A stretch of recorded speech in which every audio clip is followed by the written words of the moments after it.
Welcome back to day 2 of Journey Through the Bible. Hey, you've made it. You've done better than a lot of people make a New Year's resolution and break it the first day. I'm glad that you joined me. Or if you're just starting, hey, you've got lots of time to catch up. Just keep going, keep reading, and I hope you're blessed by your reading of the Word of God. I want to encourage you to think about 2 or 3 questions as you're reading that will, I think, will really help you as you focus on the Word of God as you listen to it. The first one is, what does this teach me about God? Pause for a moment as you're reading, maybe at the end of every page, and just say, what do I learn about God? Maybe it's something that you already knew and you need to be refreshed on, or maybe it's something that you've never noticed before. And as you think about it, you realize something important about God. The second question is, what does this teach me about myself or people in general? The Bible speaks of itself as a mirror sometimes, that, that we look at it, and sometimes we read thinking about other people. Think about the people in the story that we're reading, and that's important. But sometimes we take the lessons and we apply them to other people, not ourselves. But we need to think, what does that teach me about myself or people in general? And then, how do I live this out?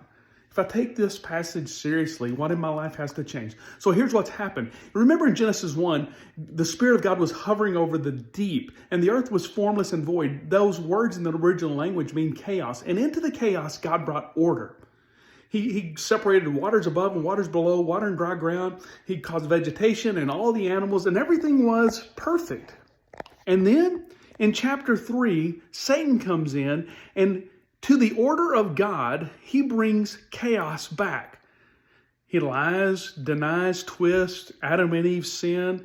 And what you read today is that process, what happens when we reject God as God of our lives, when we choose to do our own thing, when we choose to live in chaos rather than in the peace that God designed for us. And so Cain's going to kill Abel.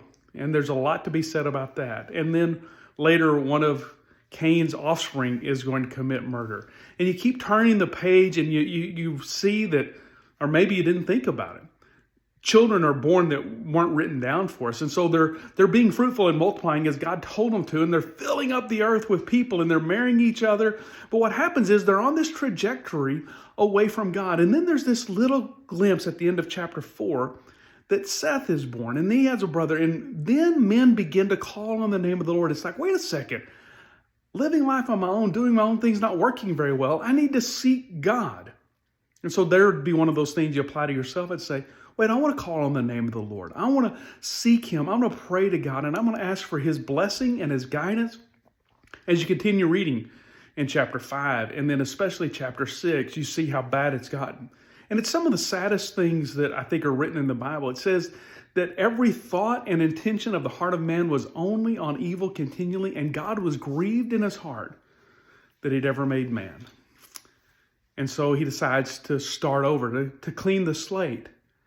And one man, Noah, finds favor in the eyes of the Lord. And it's just another moment to pause and say, man, I want God to be pleased by me. So how do I need to live so that God would be pleased by me?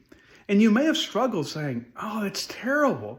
And thought, how can a good, loving God wipe out so many people? And here's one of the things that really helped me. It's not so much that we break the command of God, but literally we break ourselves against the command of God. And the judgment, the punishment, the suffering is really us getting what we've chosen. And so you read about God saving Noah and his family. And it's just a glimpse of God's work to save us.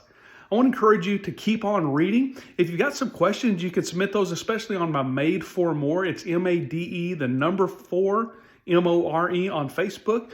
Or you can do it through the app, the Bible reading app. However, if you've got some questions, I'll be answering those later on. And I also want to encourage you to share this so that more people can journey through the Bible and grow in their faith. Have a great day.